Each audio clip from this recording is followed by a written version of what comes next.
Hi guys, welcome back to the vlog. कैसे हैं आप लोग? होप आप लोग अच्छे होंगे। मैं भी अच्छी हूँ, अच्छी नहीं मैं बहुत अच्छी हूँ। आज बहुत टाइम बाद मैंने कैमरा उठाया है व्लॉग बनाने के लिए।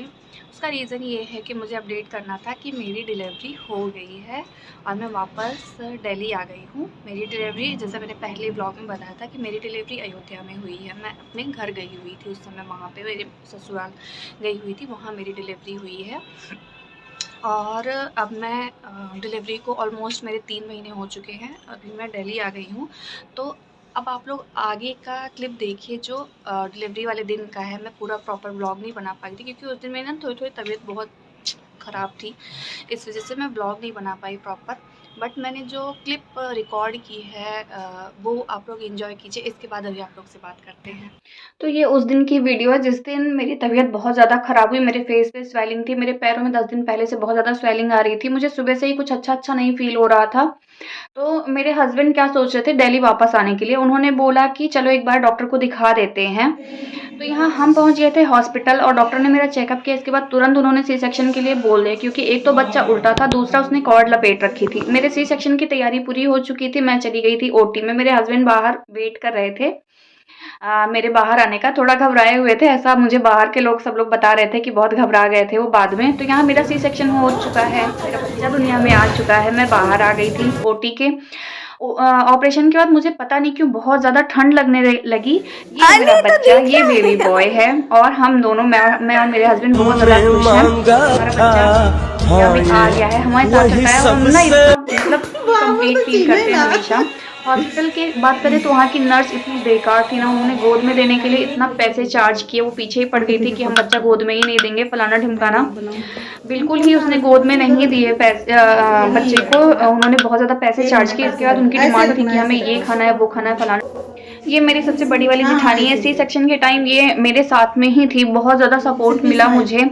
मेरी जेठानी, मेरे हस्बैंड और मेरी सिस्टर, सबसे छोटी वाली बहन पहले से ही मेरे साथ ही थे। थोड़ा देर बाद मेरी ननद भी आ गई थी। इसके बाद फिर लोगों का आना जाना शुरू हुआ। मेरी मम्मी है, ये मेरी मम्मी है, आई हुई थी बाबू को देखने के लिए। मेरी सासू माँ आई थी देखने के लिए बाबू को हॉस्पिटल। और मेरे जेठ जी आए हुए थे देखने के लिए हॉस्पिटल। वैसे इनको हॉस्पिटल जाना कुछ खास पसंद नहीं है, लेकिन आए ये बाबू को देखने के लिए। ये है बाबू की दीदी, सबसे बड़ी वाली। ये 5 दिन मेरे साथ हॉस्पिटल में थी। ये उस दिन का क्लिप फोटो है जिस दिन मुझे फर्स्ट टाइम उठा के बिठाया गया था, तीसरे दिन पे।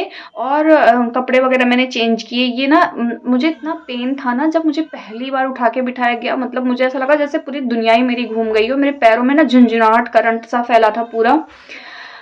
बिल्कुल मतलब मैं एक्सप्लेन नहीं कर सकती कैसी फीलिंग होती है। मेरी मम्मी दूसरी बार आई थी बाबू को मिलने के लिए, 5 दिन में वो दूसरी बार आई थी हॉस्पिटल बाबू को देखने के लिए। बाबू की मासी आई थी। ये बाबू के लिए कपड़े और चीज़ें लेकर आई थी ना, ताकि उसको ठंड ना लगे। हॉस्पिटल में उसको ठंड लग रही थी थोड़ी-सी ज़्यादा।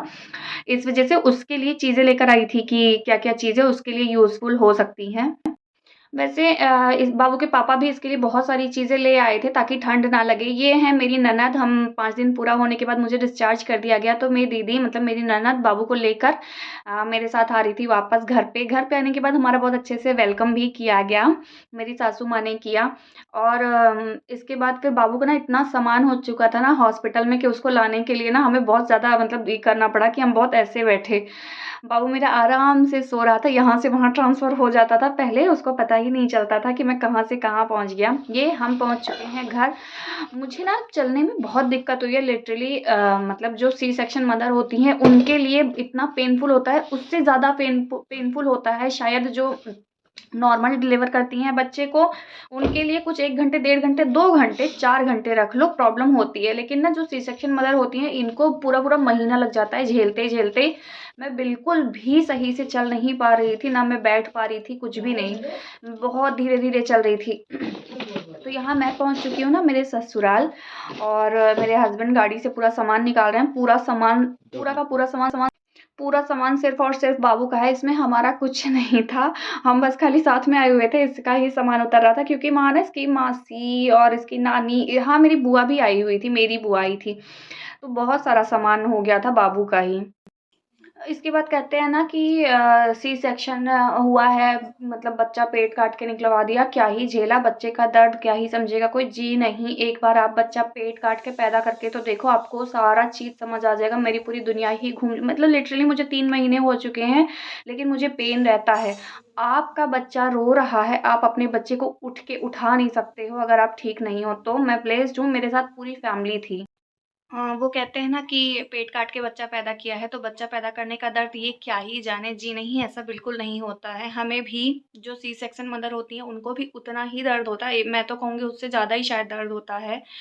क्योंकि हम ना कुछ भी नहीं कर पाते हैं, अपना कोई भी काम नहीं कर पाते हैं। लेकिन पता है, मैं इतना ना अपने आप को इतना मैंने स्ट्रॉन्ग किया हुआ था ना कि मैं अपना काम खुद से, मैं सोचती थी मैं खुद से ही कर लूँ।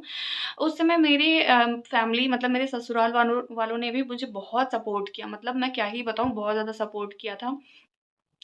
मेरी ननद परमानेंट मेरे साथ थी उस समय, और हर चीज़ का ख़्याल रखती थी। उस बीच में ऐसा भी हुआ ना, जब मेरा ऑपरेशन हो गया और मैं घर आ गई, तो मेरे हस्बैंड को ना यहाँ ऑफ़िस से कॉल आ गई कि जॉइन करने के लिए, क्योंकि वो ऑलमोस्ट 1 महीना मेरे साथ जाकर वहाँ पे रह गए थे, तो उनकी छुट्टियाँ कंप्लीट हो चुकी थी। तो कॉल आ गई कि आप ऑफ़िस आकर जॉब जॉइन करो। मेरे लिए इतना टफ़ टाइम था ना, इतना टफ़ टाइम था कि मैं क्या ही बताऊँ। क्योंकि ना मैं शादी के बाद बहुत टाइम तक ससुराल नहीं रही हूँ, मैं सीधा यहाँ आ गई थी। मैं सब मिला के अभी से पहले 15 या 17 दिन रही होंगी बस। तो मेरे लिए ना सब कुछ बहुत ज़्यादा नया-सा था, मुझे कुछ समझ ही नहीं आया कि अब मैं क्या करूँगी, क्या नहीं। मतलब हस्बैंड अपना पार्टनर रहता है ना, थोड़ा-सा ज़्यादा ही वो रहता है। मैं बहुत रोने लगी थी जब ये आने लगे थे, और ये भी बहुत रोए थे, बाबू को लेकर भी बहुत रोए थे। मेरी ननद और मेरी जेठानी भी मेरे साथ ही रो रही थी, और बोल रही थी कि हम हैं ना, क्या प्रॉब्लम है बताओ, शांत रहो, कोई बात नहीं है, ऐसे नहीं रोया जाता। मतलब बहुत समझाया। फिर डिलीवरी के बाद मैं अपने घर जब आई ना, तो हमारे यहाँ अगर लड़का होता है तो 12वें दिन पे हमारे यहाँ बरही होती है बच्चे की। तो 12वें दिन तक मैं अपने ससुराल में थी। 13वें दिन मैं अपने चली गई थी अपने मायके। 12वें दिन हमारे यहाँ बहुत अच्छे से सेलिब्रेट किया गया, बहुत सारे लोगों ने खाना वाना खाया। और बाबू का ना, मतलब 12 दिन तक हम अलग रूम में रहते हैं, 11 दिन तक हम अलग रूम में रहते हैं, और इसके बाद ना 12वें दिन ही हम अपने रूम में, जिसमें हम रहते हैं, उसमें एंटर कर सकते हैं। तो बाबू का ना उसमें भी बहुत अच्छे से वेलकम किया गया। अपना रूम, मेरा रूम बहुत अच्छे से सजाया गया था। मेरे हस्बैंड और मेरी ना जिठानी की लड़की ने मिलकर रात भर में सजाया था उसको। और इसके बाद फिर उसमें भी अपने रूम में जाने के लिए भी बाबू का अच्छे से वेलकम किया गया। और उस दिन बाबू की बरही हुई थी, जिस दिन 12 दिन का ये हुआ था। और 13वें दिन मैं अपने मायके चली गई। फिर अपने घर जाने के बाद ना, क्या ही, कोई नहीं, मतलब मम्मी थी मेरी, बाबू को भी संभाल लेती, और मेरा भी सब कर लेती थी। वहाँ मालिश करने के लिए लगवा दिया गया था, क्योंकि ना ऐसे डॉक्टर ने मना किया था। मेरे घर पे भी मालिश करने के लिए लग जाती, मेरे ससुराल में, लेकिन मना किया गया था कि अभी मालिश नहीं होगी। मैं अपने घर गई तो 12-13 दिन हो चुका था, तो बाबू की भी मालिश होती थी और मेरी भी मालिश होती थी। तो मैं 45 डेज़, मतलब मैं लगभग 3 महीने अपने घर पे रही हूँ मायके में, तो वहाँ मेरी परमानेंट मालिश हो गई। बट लिटरली मुझे अभी भी कमर में दर्द होता है, मेरे शोल्डर पेन होता है, बहुत ज़्यादा कभी-कभी हो जाता है। अब मैं यहाँ आ गई हूँ ना, तो बहुत सारी चीज़ें नहीं कर पाती हूँ, लेकिन बाबू वाली चीज़ें ही करनी पड़। बाबू को पहले दिन रूम में लाने से पहले मेरा रूम कुछ ऐसे डेकोरेट किया गया था, मतलब हो रहा था उस समय जब ये वीडियो मेरे पास आया, तो थोड़ा-थोड़ा डेकोरेशन स्टार्ट था। और ये सब ना मेरे हस्बैंड और मेरी ना जेठानी की लड़की ने मिलकर किया था डेकोरेट, ये बरई के 1 दिन पहले का है। तो टच वुड माता रानी की कृपा से मेरा ना डिलीवरी जो टाइम था वो बहुत अच्छे से निकल गया। मैं ऑलमोस्ट 3 महीने अपने मायके में भी रह के आ गई। बीच में मेरी सिस्टर की शादी भी थी अभी फ़ेब में ही। मेरा बच्चा अभी 3 महीने का पूरा हो चुका है, और उसको मतलब सबने मिलके, मैं ये नहीं कहूँगी कि मतलब मैं अपना ना कोई क्रेडिट लेती ही नहीं हूँ, सबने मिलके उसको बहुत मतलब पाल दिया। वो 3 महीने का हो गया है, अब मेरे ऊपर ज़िम्मेदारियाँ हैं, अब मुझे उसका करना पड़ता है ना, तो मैं अपनी चीज़ें भूल जाती हूँ। मैं नहीं कर, मतलब इतना टाइम हो चुका है, मैंने ऑलमोस्ट 2:30 बज रहा है दिन के, मैंने खाना नहीं खाया है। मैं व्लॉग इसलिए भी बना रही हूँ ना, मतलब मेरा मन भी नहीं होता खाने का, पता नहीं क्यों मुझे भूख नहीं लगती है। उस टाइम पे मुझे बहुत भूख लगती थी, अब ना मेरा मन भी नहीं होता है खाना खाने का। तो बाबू की चीज़ों में ही ना मैं इतना बिज़ी हो जाती हूँ कि मैं भूल ही जाती हूँ कि मुझे अपने लिए भी चीज़ें करनी चाहिए, वरना मैं फिर से वीक हो जाऊँगी बहुत ज़्यादा। तो बट ठीक है, मेरा पूरा डिलीवरी टाइम बहुत स्मूथली निकल गया। और हाँ, ये है कि क्योंकि मेरा सी सेक्शन हुआ तो मुझे पेन रहता है।